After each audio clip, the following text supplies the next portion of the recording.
Namaskar. I am Professor Nandini Sahu, Vice Chancellor, Hindi University, West Bengal. We have introduced a YouTube lecture series, a very special lecture series on comparative world literatures in the Hindi University, West Bengal since January 2025, after I joined the position of the Vice Chancellor.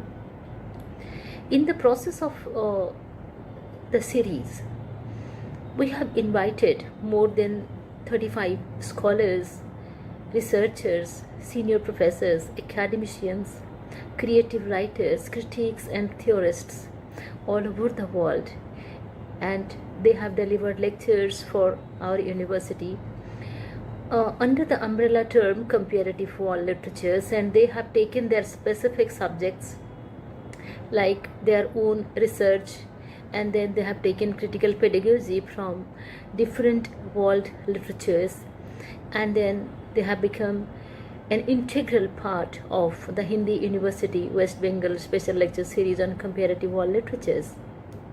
Today, I am immensely happy that this lecture series has created ripples in Indian academia and outside. Many universities have approached us to utilize the lectures delivered by our experts as a part of their classroom teaching and research and theory classrooms, as far as their literary theory classes are concerned or comparative literature classes are concerned.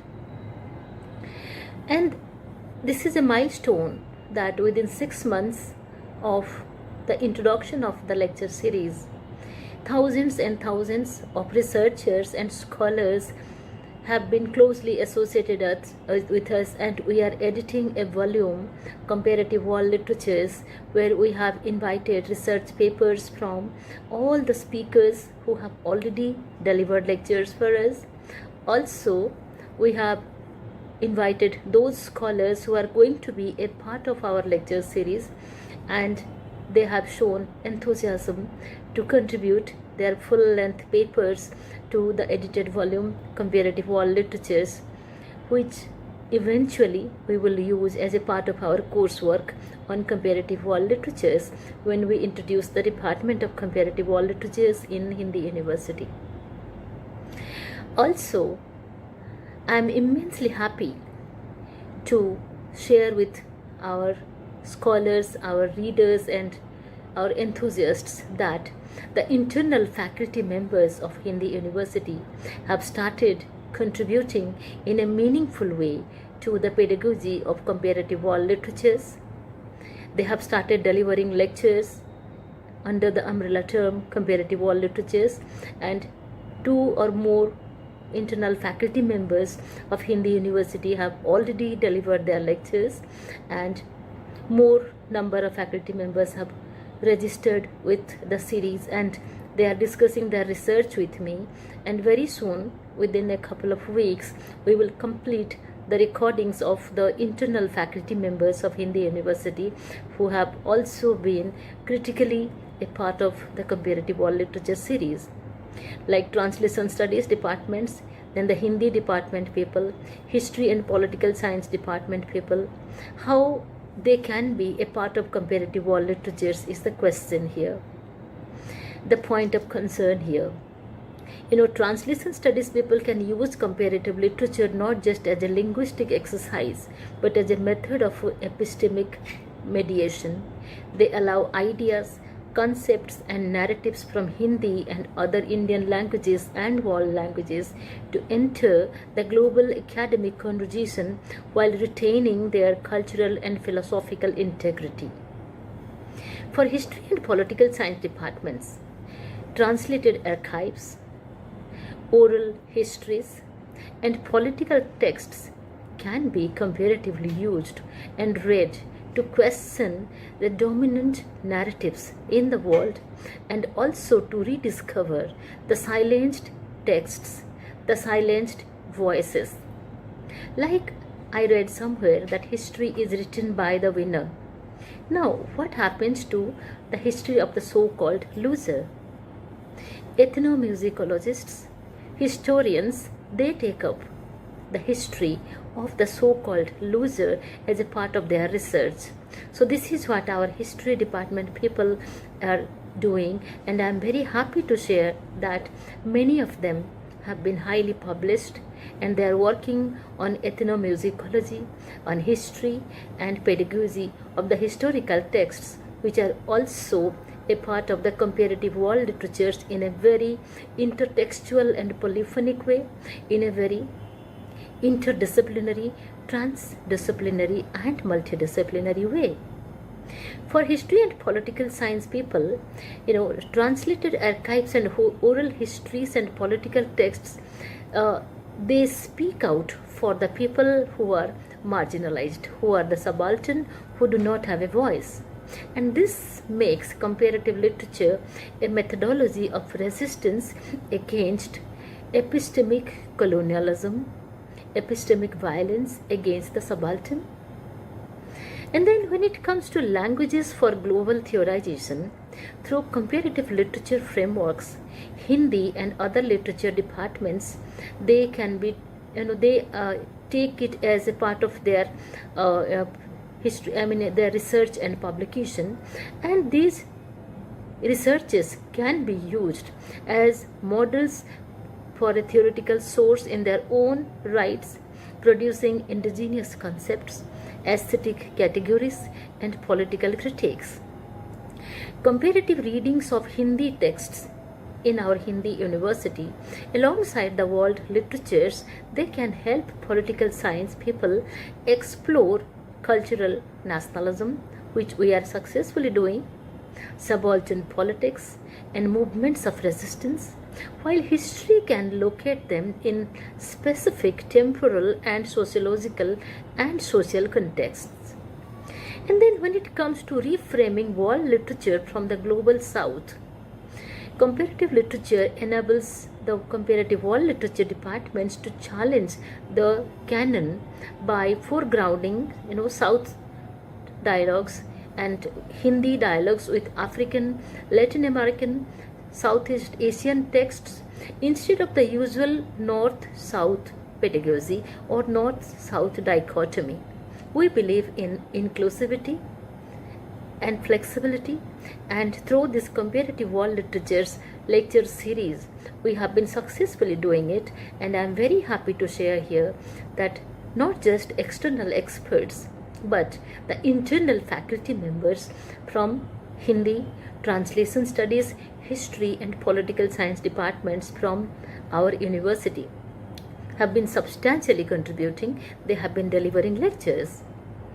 Comparative literature enables the world literatures to challenge the canons, and also how comparative literatures engage with political science to map these literary exchanges against patterns of decolonization, post-colonial alliances, and transnational solidarity movements is the point of concern here, and our faculty members have been constantly discussing these ideas and ideologies with me, and they have been contributing to the lecture series through publications and through lectures, and we are sharing those YouTubes with you continuously. History can trace the deep structures of cultural memory, migration, labor through these comparative readings. And when it comes to memory studies or mnemoculture, through comparative world literature's pedagogy, we are also contributing to the narratives as archives of political and historical knowledge systems. Literary texts, when approached through comparative literature, become the alternative archives for history and political science, preserving the dissent, everyday resistance, and emotional registers that are absent in our state records. We are making the silenced voices speak. Through translation studies, we play a crucial role by making such living archives, by creating such living archives on dying languages, on dying cultural heritages, and we are making those available, and we are enabling the cross-cultural research and pedagogy through this lecture series. Hindi's vast corpus of novels, poetry, and folk literature becomes a living laboratory for these archival excavations. We are dealing with Hindi literature, Bengali literature, English literature, and all other Indian languages and literatures, and also world literatures through this particular very important series that has created ripples in Indian academia. Comparative literature has become a pedagogical common for us. In teaching, comparative literature offers an interdisciplinary classroom where translation studies, Hindi, world literatures, history, and political science they co-teach models like revolutions in literature, colonial encounters, memory and migration studies, and our students are learning how to read a poem or how to read a novel or how to read any text from history or public administration or political science by applying the comparative research methodology. We are very rich in research methodology classes in the Hindi University. In fact, our faculty members take very special classes on research methodology for our students, and those classes are extremely useful for the students, and they have given me the feedback about it. This fosters the 21st century research skills, critical multilingual reading, cross-cultural analysis, and the ability to recognize literature as both aesthetic and political action. The personal is political, isn't it?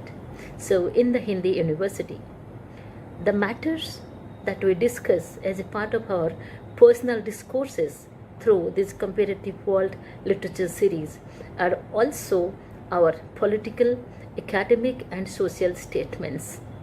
We have created ripples, we have created a signature of our own, a brand of our own, brand Hindi University.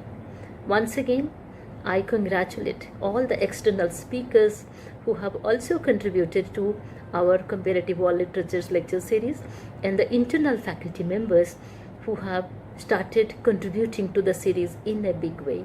Thank you. Namaskar. मैं doctor रेखा कुमारी त्रिपाठी, हिंदी विश्वविद्यालय की शिक्षिका, हिंदी अनुवाद विभाग की हिंदी से हूँ। हिंदी विश्वविद्यालय आदरणीय कुलपति प्रोफेसर नंदिनी साहू मैम को सादर नमस्कार करती हूँ कि उन्होंने मुझे तुलनात्मक विश्व साहित्य के लेक्चर सीरीज में अपने वक्तव्य रखने का अवसर प्रदान किया। साथ ही मैं अपने आप को भाग्यशाली समझती हूँ कि इन्होंने ये अनमोल अवसर मुझे प्रदान किया। अपने वक्तव्य को रखने से पहले मैं एक प्राचीन भारतीय परंपरा का प्रार्थना है आप लोग के समक्ष प्रस्तुत करना चाहती हूँ, जो कि उपनिषद से लिया गया है। ओम असतो मा सद्गमय तमसो मा ज्योतिर्गमय मृत्युमा अमृतगमय। ओम शांति शांति शांति। जैसा कि आप लोग जानते हैं कि तुलना मानव की सहज प्रवृत्ति है। तुलनात्मक साहित्य में दो या कई चीजों के गुणों की समानता और असमानता दिखलाई गई हो, जिसमें किसी के साथ तुलना करते हुए विचार न किया गया हो, जैसे कबीर और नानक का तुलनात्मक अध्ययन के बारे में स्पष्ट किया गया है। किसी विषय के सब अंगों या गूढ़ तत्वों का ज्ञान प्राप्त करने के लिए उसे देखना, समझना तथा पढ़ना, इन शब्दों को ज्ञात करने पर तुलना एवं सरल एवं व्यवहारिक अर्थ है किन्हीं दो वस्तुओं या व्यक्तियों का कतिपय समान गुणों के आधार पर पूर्णता जानने के लिए परीक्षण या तुलना करना। तुलनात्मक अध्ययन के अंतर्गत किन्हीं दो समकालीन या विषमकालीन समान गुणात्मक प्रतीत होने वाले कृतियों का अध्ययन किया जाता है। यह अध्ययन दो युगों, दो भाषाओं एवं दो व्यक्तियों का हो सकता है। यह अध्ययन गंभीर, वैज्ञानिक, तटस्थ एवं निष्कर्ष मूलक होना चाहिए। अब हम जान लेते हैं कि तुलनात्मक साहित्य की जो है शुरुआत सबसे पहले कहाँ से हुई। हैंस जो थे पाश्चात्य विचारक, उन्होंने राष्ट्रीय शिक्षा सुधार के दृष्टिकोण से विभिन्न देशों की शिक्षा प्रणालियों के विश्लेषणात्मक अध्ययन को तुलनात्मक शिक्षा कहा है। तुलनात्मक साहित्य की शुरुआत चार्ल्स ऑगस्टिन ने सेंट बेउए के योगदान से तुलनात्मक साहित्य को अध्ययन के क्षेत्र के रूप में स्थापित किया था, जिन्होंने 1868 में एक सम्मेलन में इस शब्द का इस्तेमाल किया था। हालांकि इससे पहले 1840 में उन्होंने पहले ही तुलनात्मक साहित्य का इतिहास के बारे में बात की थी। इस विषय पर पहली विशेष पत्रिका क्लूज में यह प्रकाशित हुई है। तुलनात्मक साहित्य की अवधारणा को रखते हुए मैं पाश्चात्य विचारकों के मत को आपके समक्ष प्रस्तुत कर रही हूँ। हेनरी एच रेनमार्क ने तुलनात्मक साहित्य की परिभाषा इस प्रकार से दी है। तुलनात्मक साहित्य एक राष्ट्र के साहित्य की परिधि से परे दूसरे राष्ट्रों के साहित्य के साथ तुलनात्मक अध्ययन है तथा यह अध्ययन कला, इतिहास, समाज विज्ञान, धर्मशास्त्र आदि ज्ञान के विभिन्न क्षेत्रों के आपसी संबंधों का भी अध्ययन है। उसके बाद विश्वकोशात्मक ऑक्सफोर्ड डिक्शनरी में तुलना के विषय में लिखा गया है कि तुलना किन्हीं दो वस्तुओं के समान गुणों एवं अंतरों का उद्घाटन या प्रस्तुतिकरण अथवा इन्हीं विशेषताओं का संयोजन है। तुलना कभी कभी आरंभ में संभावनापूर्ण लग सकती है, पर अंततः उससे कुछ भी सिद्ध नहीं हो सका, और यह भी होता है कि उपयुक्त परिभाषा तुलना प्रक्रिया को स्पष्ट करती है। तुलना में वस्तुओं का साम्य वैषम्य मिलना निश्चित नहीं मानती है। प्रसिद्ध विश्वकोशकार वेबस्टर ने तुलना के अर्थ और आश्रय को बहुत ही विश्वसनीय ढंग से स्पष्ट किया है। दो या दो से अधिक वस्तुओं के समान एवं असमान तत्वों को ज्ञान करने के लिए उन्हें साथ रखकर परिलक्षित करना, दो वस्तुओं की असमानता की मात्रा का पता लगाने के लिए भी तुलना की जाती है। दो वस्तुओं के साम्य वैषम्य को निष्पक्ष जांच के लिए तथा निष्कर्ष प्राप्ति के लिए भी तुलना की जाती है। रेने बेलेक पॉसनेट के अनुसार साहित्यिक विकास के सामान्य सिद्धांतों का अध्ययन ही निश्चय ही तुलनात्मक साहित्य का महत्वपूर्ण अंग है। उसके बाद क्लाइव स्टॉक के अनुसार तुलनात्मक साहित्य में विभिन्न भाषाओं में लिखित साहित्यों अथवा उसके संक्षिप्त घटकों एवं साहित्यिक तुलना होती है और यही उसका आधार तत्व है। भारतीय साहित्यकार डॉक्टर नागेंद्र जी ने भी तुलनात्मक साहित्य को परिभाषित किया है। डॉक्टर नागेंद्र जी तुलनात्मक साहित्य को स्पष्ट करते हुए लिखते हैं कि तुलनात्मक साहित्य जैसे नाम से ही स्पष्ट होता है कि साहित्य का तुलनात्मक साहित्य एक प्रकार का साहित्यिक अध्ययन है जो अनेक भाषाओं को आधार मानकर चलता है और जिसका उद्देश्य अनेकता में एकता का संधान करना होता है। डॉक्टर रविंद्र कुमार जैन के अनुसार तुलनात्मक अनुसंधान के अंतर्गत किन्हीं दो समकालीन या विषमकालीन समान गुणात्मक प्रतीत होने वाले कृतियों का अध्ययन किया जाता है। यह अध्ययन युगों, दो भाषाओं एवं दो व्यक्तियों का हो सकता है। यह अध्ययन गंभीर, वैज्ञानिक, तटस्थ और निष्कर्ष मूलक होना चाहिए। प्रस्तुत जो परिभाषा थी तुलना के व्यापक क्षेत्र को तथा स्वरूप का सूक्ष्मता से स्पष्ट करती है। इसमें तुलना के समान गुणों पर अधिक बल दिया जाता है। तुलना गंभीर, वैज्ञानिक, तटस्थ एवं निष्कर्ष मूलक जैसी महत्वपूर्ण विशेषताओं को भी इंगित किया है। डॉक्टर सरगुण कृष्णमूर्ति तुलना के बारे में लिखते हैं कि तुलनात्मक अनुसंधान विभिन्न भाषा साहित्यों की कृतियों एवं स्थितियों का तुलनात्मक विवेचन प्रस्तुत करता है। विभिन्न भाषाओं एवं क्षेत्रों में ध्वनित मानों जाति के हृदय एवं मस्तिष्क में परिलक्षित भाव साम्य का समुद्घाटन कर विश्व मानवता की एकता का निरूपण विश्लेषण करती है। कृष्णमूर्ति जी की परिभाषा तुलना के एक उद्देश्य को स्पष्ट करने वाली है। तुलनात्मक अध्ययन के माध्यम से विश्व मानवता की एकता स्पष्ट होती है और इस पर बल देती है। उसके बाद मैं प्रसिद्ध पाश्चात्य विद्वान मैक्स मूलर जी जो बताते हैं तुलनात्मक साहित्य के बारे में, उनके वक्तव्य को रखती हूँ कि all higher knowledge is gained by comparison and rests on comparison, अर्थात सभी उच्चतर ज्ञान की प्राप्ति तुलना से हुई है और वो तुलना पर आधारित होती है। इतना ही नहीं, तुलनात्मक साहित्य का रूप जो होता है वो बहुत ही व्यापक होता है। Doctor PR. डोडिया का मत है कि तुलनात्मक अध्ययन से विशेष लाभ यह होता है कि इसमें अनुसंधान की दृष्टि सूक्ष्म से सूक्ष्मतर होकर अधिक गहराई में स्थित काव्य की अंतर आत्मा को स्पष्ट कर लेती है।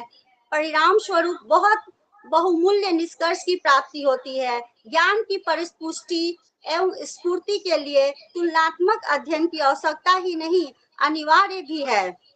तुलनात्मक अध्ययन से वैज्ञानिक दृष्टिकोण विकसित होता है, इससे हमें उच्चतर ज्ञान की प्राप्ति होती है। तुलनात्मक साहित्य की अवधारणा के अंतर्गत और भी कुछ महत्वपूर्ण पहलुओं को मैं आपके समक्ष रख रही हूँ। तुलनात्मक विश्व साहित्य जो है, तुलनात्मक विश्व साहित्य वो साहित्यिक अनुशासन है जिसके अंतर्गत विश्व के विभिन्न देशों, भाषाओं और सांस्कृतिक संदर्भों में रचित साहित्यिक कृतियों का तुलनात्मक अध्ययन किया जाता है। इसका उद्देश्य यह जानना होता है कि विभिन्न भाषाओं और सभ्यताओं में रचे गए साहित्यिक ग्रंथ किन बिंदुओं पर समानता और या भिन्नता रखते हैं और वे अपने अपने सामाजिक, ऐतिहासिक तथा सांस्कृतिक संदर्भों में किस प्रकार पाठकों को प्रभावित करते हैं। विश्व साहित्य की अवधारणा सर्वप्रथम जर्मन लेखक जोहान वोल्फगैंग गोएथे ने 19वीं शताब्दी में प्रस्तुत की थी।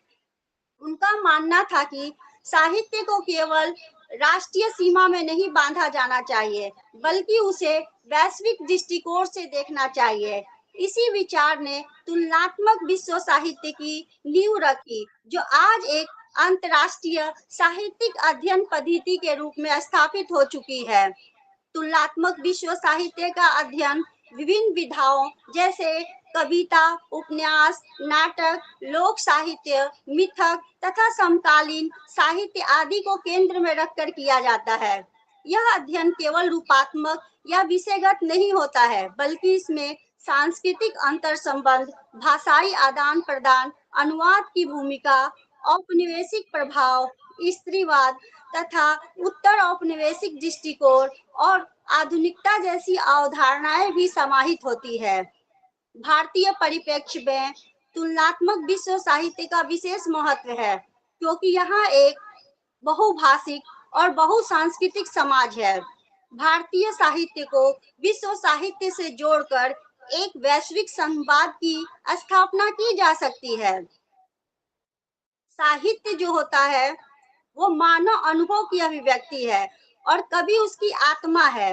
विश्व साहित्य में कुछ ऐसे कवि हुए हैं जिनकी लेखनी ने न केवल भाषा को संवारा, बल्कि युग की चेतना को भी दिशा दी। हिंदी साहित्य के प्रमुख कवि भवानी प्रसाद मिश्र और अंग्रेजी साहित्य के रोमांटिक कवि जॉन कीट्स दो विभिन्न सांस्कृतिक पृष्ठभूमियों के प्रतिनिधि है। फिर भी दोनों की कविताओं में मानवीय भावना, सौंदर्य की अनुभूति, जीवन की पीड़ा और प्रकृति के प्रति आकर्षण जैसी विशेषताएं समान रूप से दृष्टिगोच होती है। मेरे कहने का अभिप्राय यह है कि मैं आज आप लोग के समक्ष भवानी प्रसाद मिश्र और पाश्चात्य विचारक जॉन कीट्स जो है कवि, इन दोनों का तुलनात्मक अध्ययन आपके समक्ष प्रस्तुत कर रही हूँ। भवानी प्रसाद मिश्र का कवि कर्म भारतीय जनमानस की पीड़ा, नैतिक मूल्यों और स्वतंत्रता के विचार से गहरे रूप में जुड़ा है। उनकी कविताएं सरल, सहज और गहरी होती है, जिनमें आम आदमी की आवाज मुखर होती है। वे भाषा के कृत्रिमता से दूर रहकर सहज सरल शैली को अपनाते हैं। उनकी कविता संग्रह बुनी हुई रस्सी, गीत फरोश आदि विचारोत्तेजक है। दूसरी ओर जॉन कीट्स अंग्रेजी साहित्य के रोमांटिक युग के अंतिम किंतु सर्वाधिक प्रभावशाली कवियों में से एक थे। उनका लेखन सौंदर्य और संवेदना के अद्वितीय समन्वय का उदाहरण है। Ode to Nightingale, Ode on Grecian Urn to Autumn, इस तरह की कविताएं न केवल प्रकृति की सुंदरता को चित्रित करती है, बल्कि मृत्यु और अमरत्व जैसे दार्शनिक प्रश्नों को भी छूती है। इस तरह इन दोनों कवियों के भावबोध, विषय वस्तु, शैली और जीवन दृष्टि का तुलनात्मक व्याख्या करते हुए उनके काव्य में सांस्कृतिक और सौंदर्यात्मक संबंधों को उद्घाटित करने का मैं प्रयास की हूँ।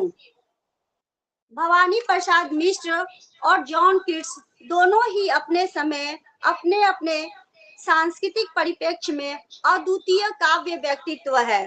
मिश्र जहां भारतीय जनमानस की सौंधी मिट्टी से जुड़कर सामाजिक यथार्थ और नैतिक मूल्यों का चित्रण करते हैं, वही कीट्स अंग्रेजी साहित्य में रोमांटिक युग के प्रमुख कवि रहे हैं, जिनकी कविता सौंदर्य, प्रकृति और कल्पना के लिए प्रसिद्ध है। भवानी प्रसाद मिश्र की कविता आम आदमी की आवाज है।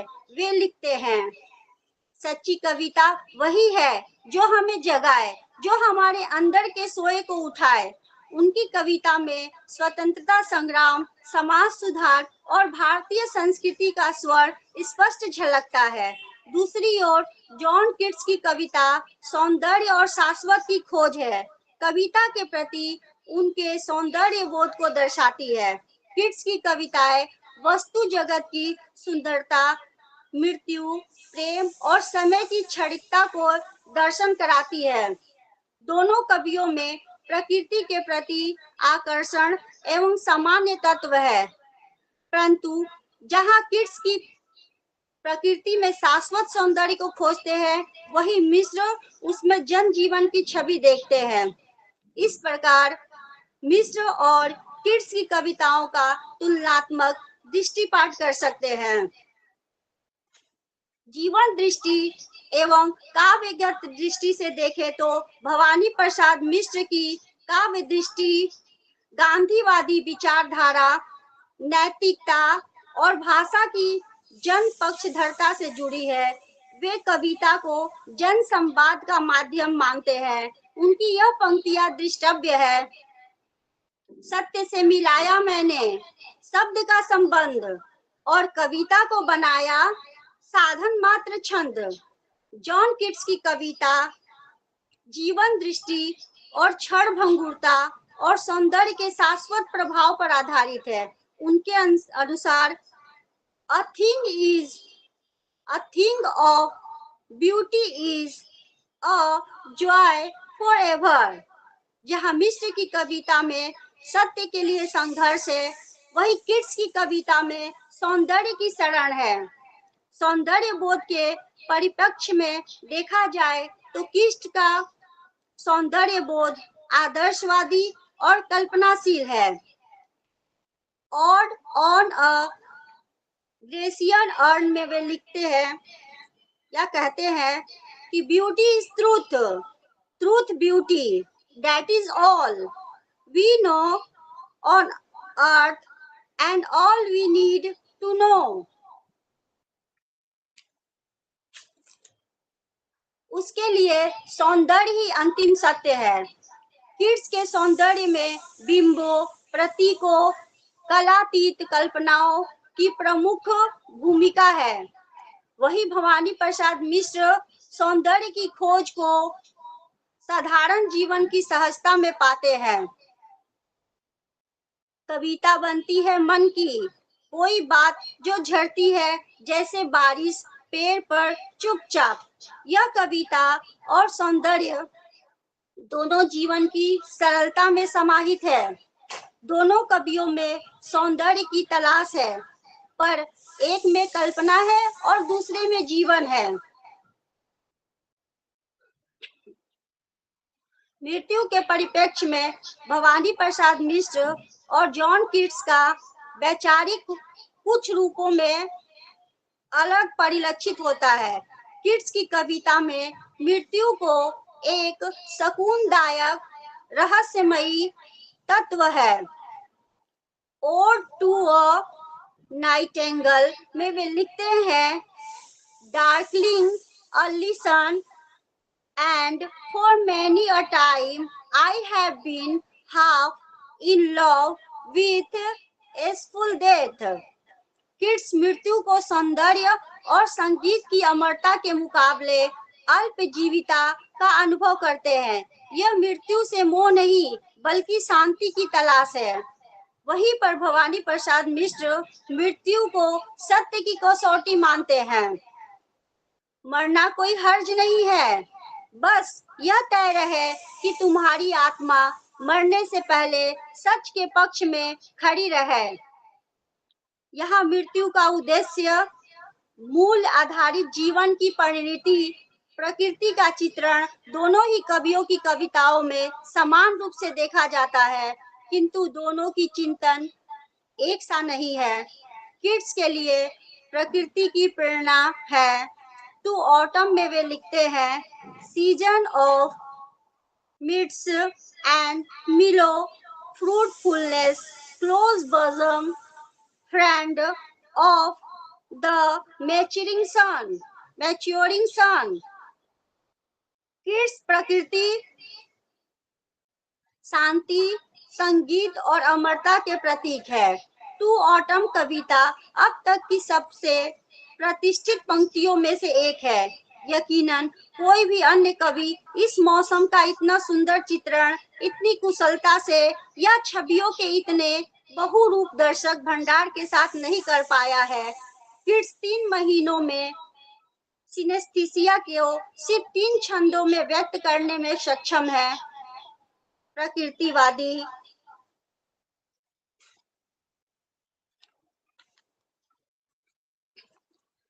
देहाती भाषा कुछ जगहों पर हांडी की याद दिलाती है। हालांकि शब्दों में एक अंश से ही वो उतना ही हासिल कर लेती है। कवि लिखते हैं,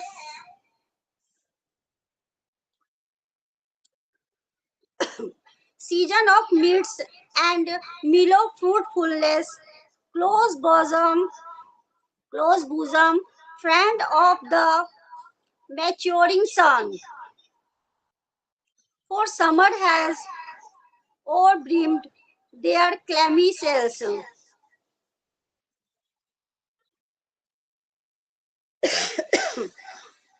ठीक इसी तरह भवानी प्रसाद मिश्र की कविता में प्रकृति जनजीवन से जुड़ी है। इनकी प्रकृति धूप, धूल, खेत, नदियों और गांव के अनुभवों से गुथी होती है। गीत फरोश में प्रकृति के कुछ इस प्रकार दर्शाते हैं, नदी की तरह बहती है कविता, खेतों की तरह हरी होती है कविता। हर युग में सामाजिक चेतना का स्वरूप बदलता रहा है। भवानी प्रसाद मिश्र की कविता सामाजिक प्रतिरोध का स्वर है। यही नहीं, अपितु भवानी प्रसाद मिश्र की कविता स्वाधीनता आंदोलन और जन चेतना की वाहक है। परंतु किड्स की कविता व्यक्तिगत अनुभूति, सौंदर्य और कल्पना की ओर केंद्रित रहती है। वे सामाजिक आंदोलनों में सीधे भाग नहीं लेते। यही कारण है कि मिश्र अधिक सक्रिय सामाजिक चेतना वाले कवि के रूप में सामने आते हैं।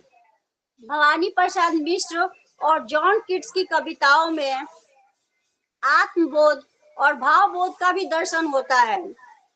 किड्स के लिए कविता एक निजी साधना है।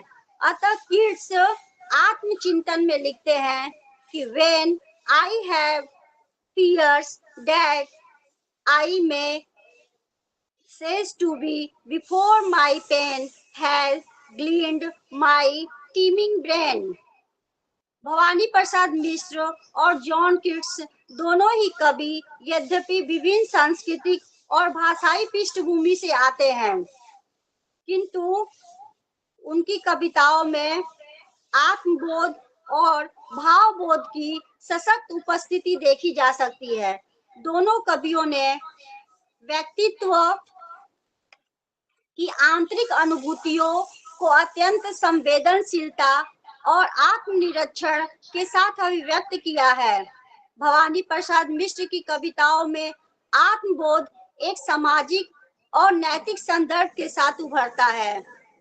वे आत्मा की सच्चाई को, जीवन के संघर्षों को और सामाजिक विषमताओं के बीच खोजते हैं। मिश्र की कविताएं भारतीय एथोस से गहराई से जुड़ी होती है, जिसमें व्यक्ति अपने स्व को दूसरों के प्रति उत्तरदायित्व के माध्यम से पहचानता है। वही जॉन किट्स एक अंग्रेजी रोमांटिक कवि आत्मबोधक और को अधिक सौंदर्यानुभूति और गहन भाव जगत के माध्यम से व्यक्त करते हैं। उनकी कविता ओड टू नाइटिंगेल में वे यथार्थ से पलायन नहीं करते, बल्कि सौंदर्य और मृत्यु के दर्शन के माध्यम से आत्मबोध प्राप्त करते हैं। दोनों कवियों में भावबोध में भी अंतर स्पष्ट है। जहाँ मिश्र की कविताएं जनजीवन, ग्राम्य संस्कृति और असत्य से जुड़ी है, वही किट्स की रचनाएं सौंदर्य, कल्पना और शाश्वत की अनुभूति से ओतप्रोत है।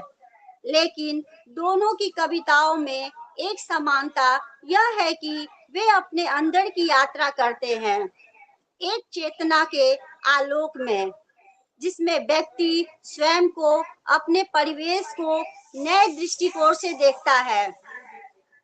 भाषा शैली के परिप्रेक्ष्य में बात करें तो ज्ञात होता है कि भवानी प्रसाद मिश्र और जॉन किट्स दोनों भाषाओं और संस्कृतियों के कवि होने के बावजूद अपनी काव्य भाषा और शैली में कई ऐसी विशेषता रखते हैं जो उन्हें एक तुलनात्मक अध्ययन के लिए उपयुक्त बनाती है। मिश्र हिंदी कविता के प्रतिनिधि कवि है, जो भारतीय जीवन, समाज और संस्कृति से गहराई से जुड़े हुए हैं, जबकि किट्स अंग्रेजी साहित्य के रोमांटिक युग के कवि है, जिनकी कविता सौंदर्य, प्रकृति और कल्पना की पराकाष्ठा है। दोनों कवियों की भाषा शैली में वैचारिक गंभीरता, सौंदर्य बोध और मानवीय संवेदनाएं विद्यमान है, किंतु अभिव्यक्ति के तरीके और भाषिक बनावट में स्पष्ट अंतर देखने को मिलता है। भवानी प्रसाद मिश्र की भाषा शैली अत्यंत सहज, सरल, देशज और बोलचाल की है। उनकी कविता में जनजीवन की गंध है। वे क्लिष्टता से दूर रहते हैं और अपनी बात सीधे सपाट शब्दों में कह देते हैं। उनके यहाँ सादगी में संप्रेषण की शक्ति है। मिश्र जी की भाषा खड़ी बोली के साथ साथ बुंदेली, देशज शब्दों और मुहावरों का प्रयोग मिलता है, जो उन्हें आम जन से जोड़ता है। उनकी शैली में आत्मीयता, विचारधारा की स्पष्टता और लोक की संवेदना है। वहीं दूसरी ओर जॉन किट्स की भाषा शैली अत्यंत कलात्मक, अलंकारिक और सौंदर्य प्रधान है। वे रोमांटिक युग के उस धारा से जुड़े हैं जो भाषा, भाव की अतिशयता और कल्पनाओं की उड़ान का माध्यम बनती है। उनकी प्रसिद्ध कविता ओड टू अ नाइटिंगेल में वे लिखते हैं, thou wast no bird for death, immortal bird. यहाँ प्रतीकात्मक, कल्पना और भाषा की लत्यात्मकता स्पष्ट दिखती है। किड्स की शैली चित्रात्मक है, जो पाठक को एक दृश्यात्मक अनुभव कराती है। उनकी भाषा में गहराई, माधुर्य और काव्यात्मकता का अद्भुत संतुलन है।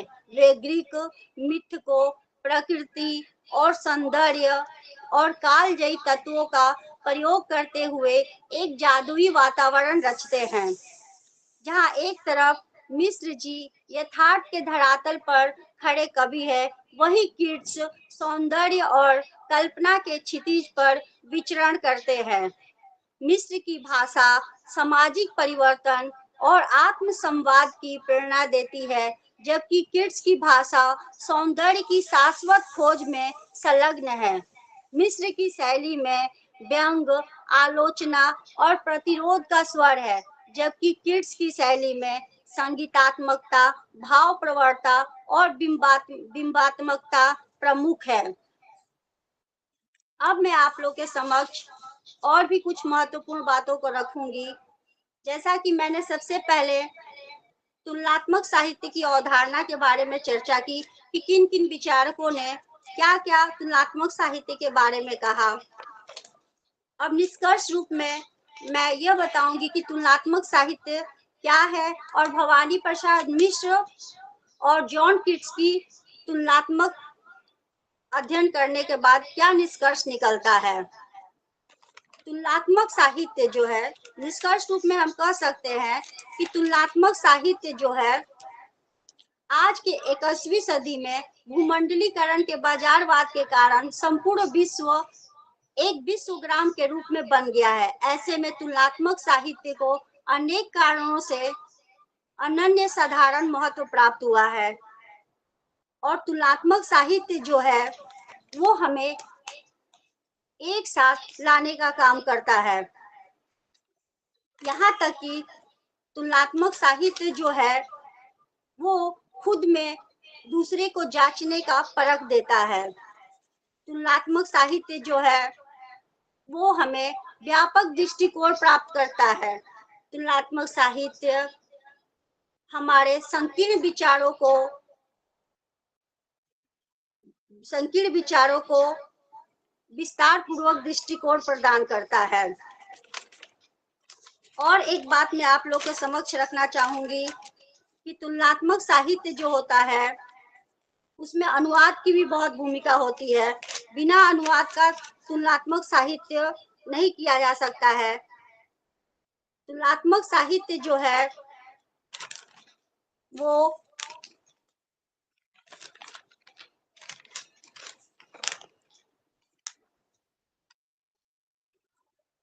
तुलनात्मक साहित्य जो है वो दूसरे में खुद को जांचने का माध्यम है। अर्थात कहने का मतलब कि अगर हमको खुद में दूसरों को जांचना है तो हमें तुलनात्मक साहित्य का अध्ययन करना ही पड़ेगा। तुलनात्मक साहित्य के बारे में जैसा कि मैक्स मुलर कहे हैं कि अगर हमें उच्चतर ज्ञान की प्राप्ति करनी है तो तुलनात्मक साहित्य को समझना पड़ेगा।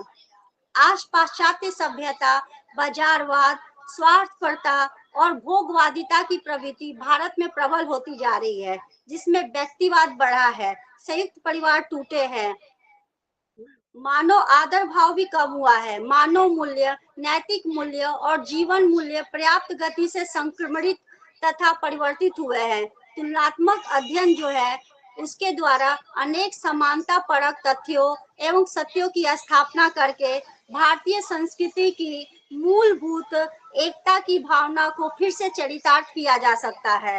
अर्थात कहने का अभिप्राय कि अगर हमें भारतीय संस्कृति की मूलभूत एकता को चरितार्थ करना है तो तुलनात्मक साहित्य जरूरी है।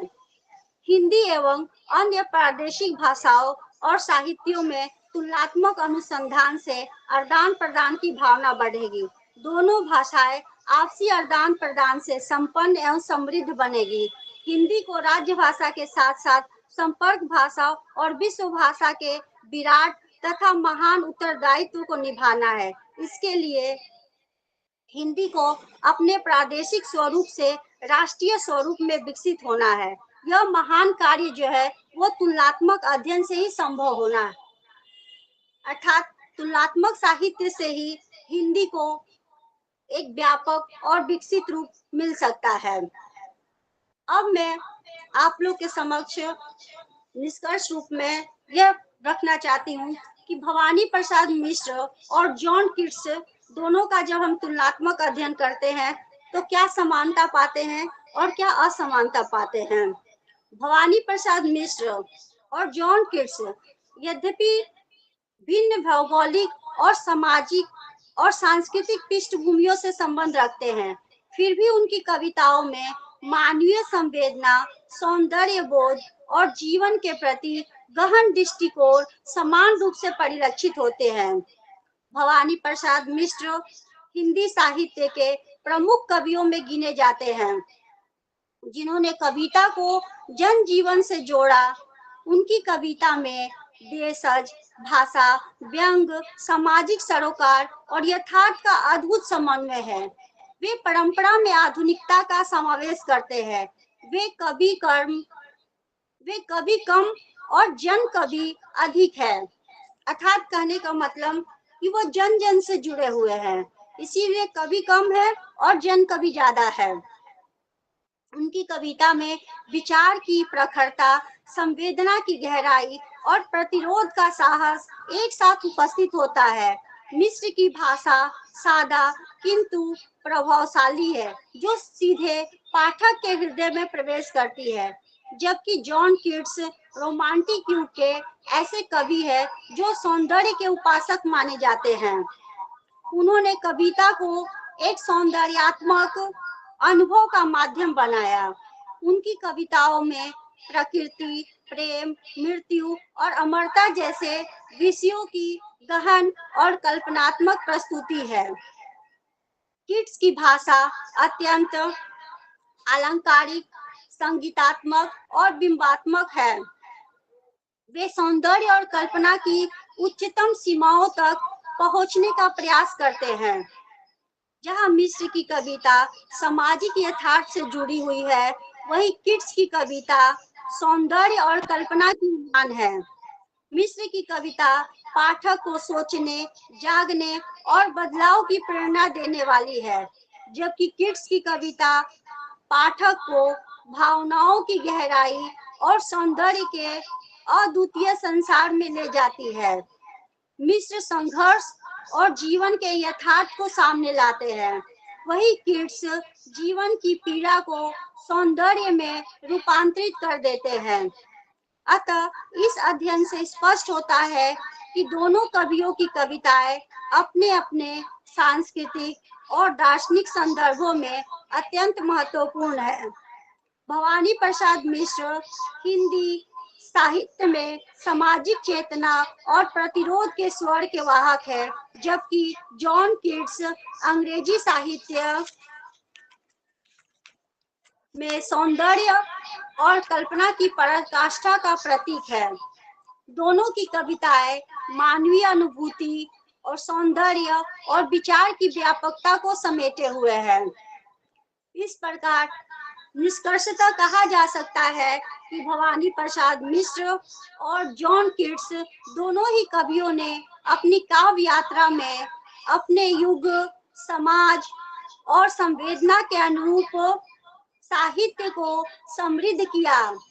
एक और जहां मिश्र की कविता को समाज परिवर्तन का माध्यम बनाते हैं, वहीं कीट्स कविता को आत्मानंद और सौंदर्य के साक्षात्कार का साधन बनाते हैं।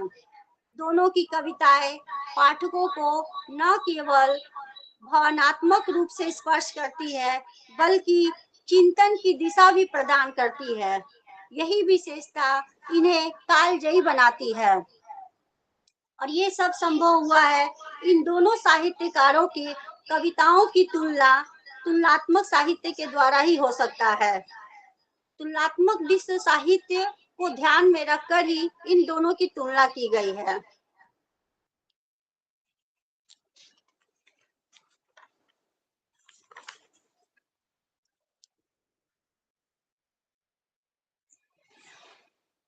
अब मैं आप लोग के सामने धन्यवाद ज्ञापन करना चाहूंगी।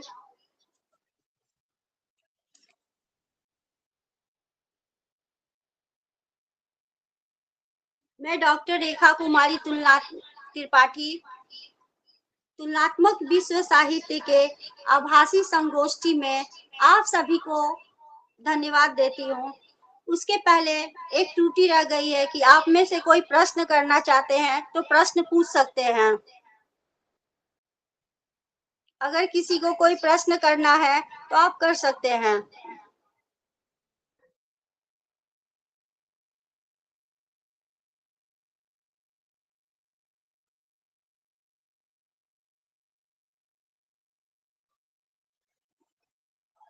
जो दर्शकगण और श्रोतागण जुड़े हैं, अगर उनको कोई प्रश्न करना है तो आप में से कोई प्रश्न पूछ सकते हैं। ठीक है, अब मैं धन्यवाद ज्ञापन की तरफ चलती हूँ। मैं डॉक्टर रेखा कुमारी त्रिपाठी तुलनात्मक विश्व साहित्य के आभासी संगोष्ठी में आप सभी को धन्यवाद देती हूँ कि आपने मुझे इस मंच पर अपना विचार प्रस्तुत करने का अवसर प्रदान किया। आज का दिन मेरे लिए अत्यंत महत्वपूर्ण और अभूतपूर्व है, क्योंकि ऐसे विद्वत जन के बीच मुझे अपनी बात रखने का अवसर प्राप्त हुआ। सबसे पहले मैं हिंदी विश्वविद्यालय के आदरणीय कुलपति प्रोफेसर नंदिनी साहू मैम को आभार व्यक्त करती हूँ, जिनके मार्गदर्शन और प्रेरणा से विश्वविद्यालय में इस तरह के कार्यक्रम का आयोजन संभव हो सका है। आपकी प्रतिबद्धता और कार्यकुशलता ने से न केवल विश्वविद्यालय का मान बढ़ा है, बल्कि विद्यार्थियों और शैक्षिक जगत के लिए प्रेरणा का स्रोत भी बन चुके हैं। मुझे विश्वास है, अर्थात मुझे पूर्ण रूप से विश्वास है कि आपके प्रतिनिधित्व में विश्वविद्यालय सर्वांगीण विकास का परिचायक बनेगा।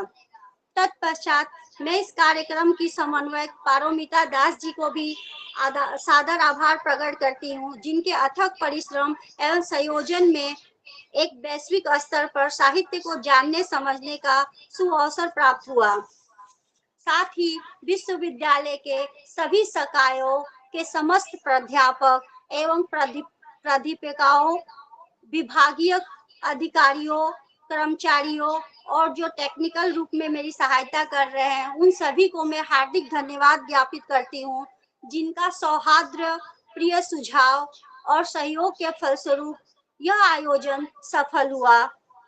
अंततः मैं विश्वविद्यालय के उन तमाम विद्यार्थियों के साथ साथ प्रत्यक्ष और अप्रत्यक्ष रूप से शामिल दर्शकों को भी धन्यवाद देती हूँ, जिन्होंने इस आयोजन में अपनी उपस्थिति दर्ज कराकर हमें प्रोत्साहित किया। आपकी भागीदारी ने इस आयोजन को और भी सार्थक बना दिया। विद्यार्थियों का उत्साह और उत्सुकता इस बात का संकेत है कि हमारी शैक्षिक यात्रा में न केवल हम बल्कि आप सभी की सहभागी है और हमारे विचारों का विस्तार कर सकते हैं। एक बार पुनः आप सभी को मैं सादर धन्यवाद देती हूँ।